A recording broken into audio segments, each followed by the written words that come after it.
Everyone thought I was fine. That was the problem. I was the calm one, the reliable one, the man who never complained and always handled things. When something went wrong, people called me because they knew I wouldn't fall apart. And I didn't. I stayed quiet. I stayed useful. I stayed strong. What no one noticed was this. Every time I held things together, a little more of me disappeared. Not loudly, not dramatically, just quietly. Until one day I realized something terrifying. I hadn't been abandoned. I had been overlooked. And the worst part, I helped everyone do it. I was needed all the time, and I confused that with being valued. People came to me with problems, not feelings, with requests, not questions about how I was holding up. I fixed things, solved situations, carried weight without asking where to put it down. When I was quiet, they called it strength. When I was tired, they called it responsibility. No one ever asked if I wanted that role. It was simply assigned to me, because I never refused it. I realized something slowly, and it hurt more than I expected. They didn't know who I was when I wasn't useful. They knew the version of me that worked, the one who showed up, the one who didn't need support. And I made it easy for them. I never said, "This is heavy." I never said, "I'm struggling too." So they assumed I wasn't. That's the trap of being the strong one. You train everyone around you to stop looking for cracks, and eventually they stop looking at you at all. The first place I felt it was at home, not in arguments. We didn't really have those anymore. In assumptions. She assumed I was fine, assumed I didn't need to talk, assumed silence meant stability. If something upset her, she told me. If something upset me, I handled it. That became the balance. I noticed how rarely she asked how I was doing. Not casually, but honestly.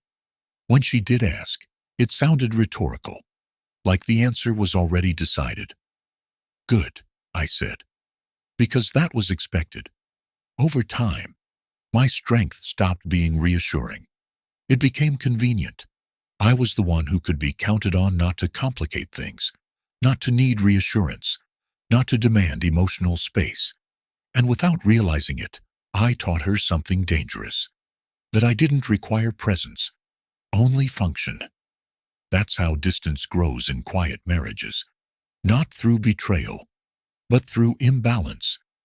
One person expresses, the other absorbs, and eventually the one who absorbs disappears behind the role they perfected. It didn't happen overnight. That's why it worked. Everyone assumed someone else was checking on me, and I never corrected them. Friends called when they needed advice. Family called when something broke or went wrong. At work, I was the one people leaned on when pressure built. At home, I was the calm presence in the background. If I was quiet, it meant I was handling things. If I was distant, it meant I was tired, not hurting. No one imagined I could be both. I noticed something unsettling. When I stopped initiating conversations, no one noticed the gap. Days passed without anyone asking how I was really doing. Not out of cruelty, out of habit. I had become the emotional foundation everyone stood on. And foundations aren't checked for comfort. They're only noticed when they crack. I didn't crack. I held. And by holding everything together, I made it easy for everyone to forget that I was a person too, not just the role that made their lives easier. That's when it finally hit me. Being strong didn't make me respected. It made me invisible. I started noticing the cost in my body before my mind caught up. Tension that never left my shoulders, sleep that never felt finished, a constant low-level exhaustion I couldn't explain. I told myself it was just life, age, responsibility, the weight everyone carries. But not everyone carries it alone. I realized I had trained myself to never say, "I can't." Never say, "I need help." Never say, This is too much. Not because no one would help, but because asking would break the image. The strong one doesn't ask. The strong one manages. So I kept managing. I smiled through conversations where I felt absent. I nodded through days where nothing reached me. I performed stability so well that even I believed it. Until one quiet moment made it impossible to ignore. I couldn't remember the last time someone asked me what I needed. Not what I could do. Not what I could fix. What I needed. That wasn't their failure. It was mine. Because when you never let yourself be seen struggling, you teach everyone else to stop looking. And the loneliest place in the world is being surrounded by people who all believe you're fine. There was a strange moment when it hit me. If something happened to me, if I truly broke down, no one would see it coming.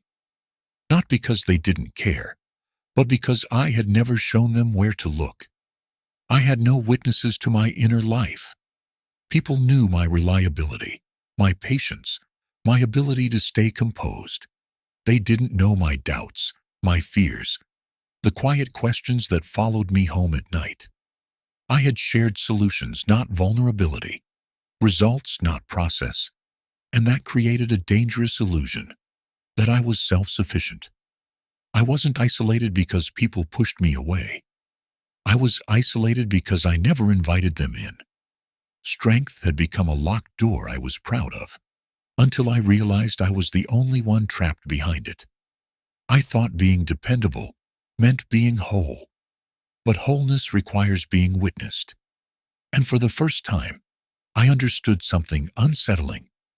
You can be surrounded by people and still be completely unseen if you've trained everyone to expect nothing from you except performance. That's when I started to wonder who I would be if I stopped playing the role everyone relied on. The shift didn't come from a breakdown. It came from exhaustion. One evening, sitting alone, I realized I was tired of holding a pose, not tired of responsibility, tired of pretending it didn't cost me anything. I asked myself a question I had avoided for years. Who am I when I'm not useful? The silence that followed scared me. I had built my identity around being dependable, around being the one who didn't need support. But that version of me had no room for rest, no room for doubt, no room for honesty. I noticed how carefully I spoke to others, always reassuring, always minimizing my own struggles. Strength had become a performance I couldn't step out of without feeling like I was failing someone. That night, I didn't decide to change everything. I just decided to stop exaggerating my resilience. I let myself feel tired without explaining it away. I let myself sit with discomfort instead of fixing it. And for the first time, I noticed how quiet it felt when I wasn't actively holding everything together. That quiet wasn't empty. It was unfamiliar. And unfamiliar was better than invisible. I didn't announce anything to anyone. I didn't make a speech about boundaries or burnout. I just stopped hiding the cracks. When someone asked how I was doing, I didn't say fine automatically. I paused. Sometimes I said, I'm tired. Sometimes I'm not sure. Sometimes nothing at all. And something interesting happened. Not everyone knew what to do with that honesty. Some people changed the subject. Some offered quick advice and moved on. But a few stayed. They didn't rush to fix me. They just listened. That was new. I realized how rare it is to be listened to when you've spent years convincing everyone you don't need it. Letting small cracks show didn't make me weaker. It made my presence more real. I noticed how my body reacted. My shoulders lowered. My breath slowed. I wasn't collapsing. I was recalibrating. For the first time, strength didn't feel like armor. It felt like balance. And I understood something quietly profound. You don't need to fall apart to be seen. You just need to stop pretending you're unbreakable. That realization didn't change my life overnight, but it changed the direction I was facing. And that was enough to keep going. When I stopped carrying everything alone, something else became clear. Some people drifted, not dramatically. They just checked in less, asked fewer questions, assumed I'd bounce back on my own. And I let them. But a few people stayed closer. They didn't demand explanations. They didn't need me to be strong for them. They were comfortable with pauses, with unfinished thoughts, with not knowing how to help. That taught me something important. Connection isn't built on how useful you are. It's built on how honest you're allowed to be. The people who stayed weren't impressed by my strength. They were responding to my presence. For the first time, I wasn't maintaining relationships by being indispensable. I was simply being available. And that changed the quality of everything. I didn't feel lighter because my problems disappeared. I felt lighter because I wasn't pretending they didn't exist. Strength had kept me admired. Honesty made me known. And being known, even by a few, felt safer than being relied on by everyone. That's when I understood the real cost of always being the strong one. It keeps you respected at a distance, and I didn't want distance anymore. For most of my life, I thought strength meant control. Keeping emotions contained, handling pressure without letting it spill. I was wrong. Real strength isn't about how much you can carry without breaking. It's about knowing when carrying more will cost you yourself. I started setting small boundaries, nothing dramatic, just honest. I can't take this on right now. I need time before I decide. I don't have the answer yet. Saying those things felt risky, like I was letting people down. But something surprising happened. The world didn't collapse. People adjusted. Some even respected me more, not less. I realized that my old version of strength had trained people to lean on me endlessly. This new version taught them where the edge was. And edges aren't weakness. They're definition. I didn't become selfish. I became precise. I stopped being the man who absorbed everything and became the man who chose what to hold. That shift didn't make life easier overnight, but it made it honest. And honesty, I learned, is far more sustainable than endurance disguised as virtue. Once I stopped performing strength, the dynamic around me changed. Not instantly, not dramatically, but subtly. People began asking different questions. Not, "Can you handle this?" but, "How are you holding up?" At first, I didn't know how to answer. I had spent years translating my inner life into efficiency. Now, I was learning a new language, one that didn't rush to conclusions. I noticed how conversations slowed down, how pauses were allowed to exist, how I no longer felt the need to fill every silence with reassurance. Some relationships deepened, others stayed shallow. And that was okay, because being seen doesn't mean being understood by everyone. It means being real with the right people. I stopped trying to earn my place through usefulness. I stopped managing other people's comfort at the expense of my truth. That didn't make me louder. It made me clearer. For the first time, I felt present in my own life, not as a function, not as a role, but as a person. And once that happened, I realized something important. I wasn't disappearing anymore. I was finally arriving. I used to explain everything. Why I was tired, why I needed time, why I couldn't take something on. Explanation felt like permission. But one day, I noticed something simple. The people who truly cared didn't need the explanation. And the ones who demanded it were usually protecting their access to me. So I stopped over-explaining. I said no without a story attached. I said not today without guilt. I let silence exist where justification used to live. That was uncomfortable, at first. I had spent years making myself easy to understand, easy to rely on, easy to overlook. Now, I was becoming less convenient, and convenience, I learned, is often the enemy of respect. Some people pushed back gently. Some pulled away. Most adjusted. What surprised me wasn't their reaction. It was mine. I felt steadier, less reactive, less responsible for managing how others felt about my limits. For the first time, my boundaries weren't walls. They were signals. They said, "This is where I begin." And once I stopped explaining myself, I realized how much of my energy had been leaking through doors I never needed to keep open. That wasn't strength lost. That was strength reclaimed. Self-respect didn't come back with fireworks. It came back quietly. In the way I stood my ground without rehearsing it first. In the way I didn't feel the need to apologize for taking space. In the way my body stopped bracing itself before every interaction. I noticed how differently I moved through the day. Not guarded, not defensive, just present. I wasn't waiting for approval anymore. Not from family, not from friends, not from the version of myself that believed worth had to be earned daily. I realized how much of my old strength had been built on fear. Fear of being a burden, fear of being unnecessary, fear of being left behind. Letting that go didn't make me careless. It made me honest.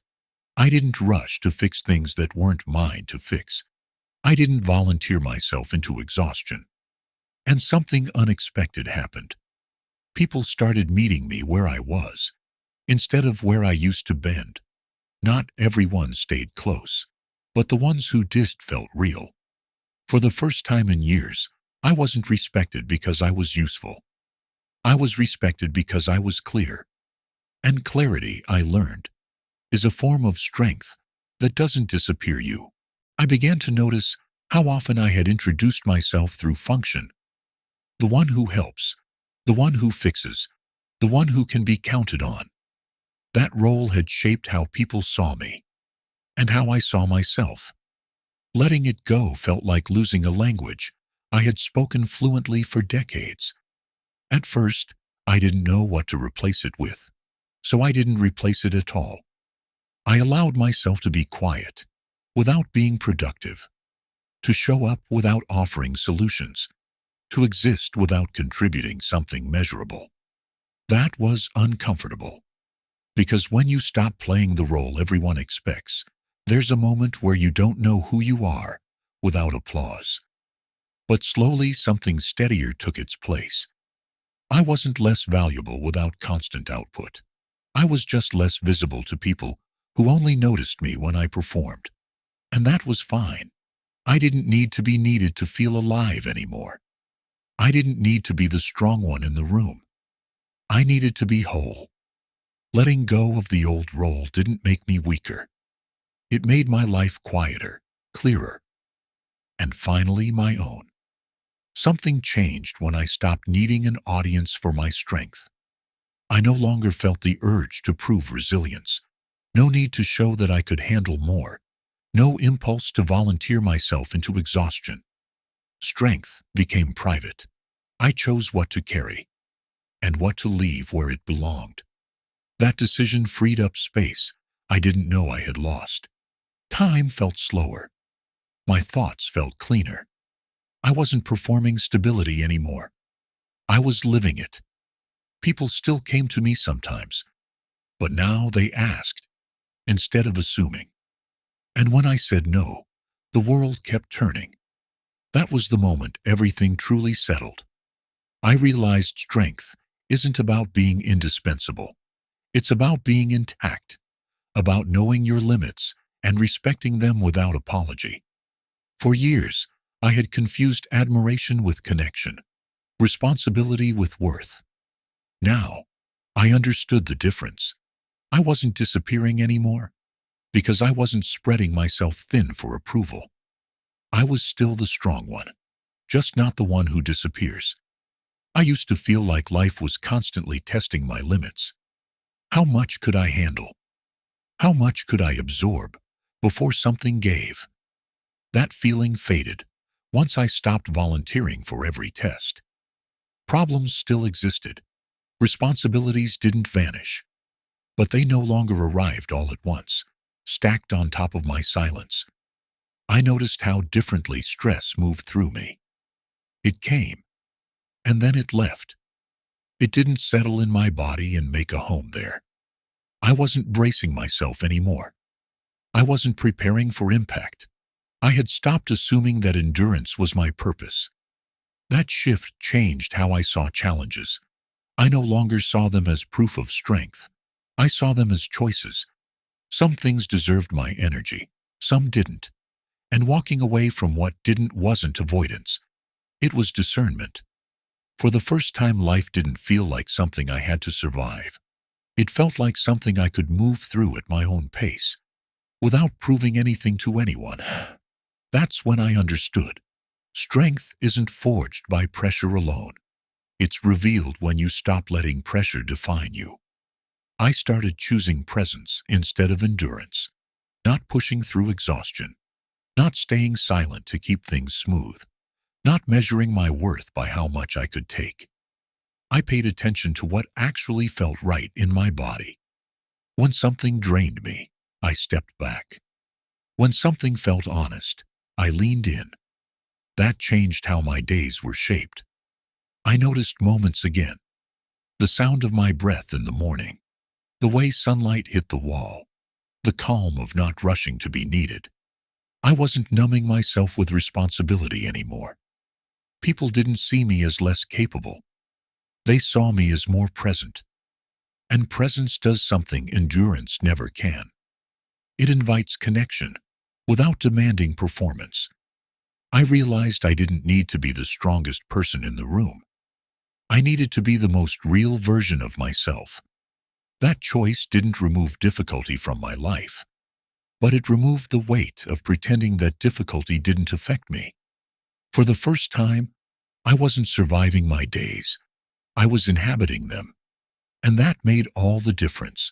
There was a moment when I realized strength no longer felt heavy. It didn't sit on my shoulders like a permanent obligation. It didn't tighten my chest or shorten my breath. It felt usable. I could step into it when needed and step out of it without guilt. That was new. For years, strength had been my identity, something I carried all the time, whether it was required or not. Now, it was a tool, not a sentence. I noticed how differently I responded to people. I listened without immediately fixing. I spoke without rehearsing toughnesses into my voice.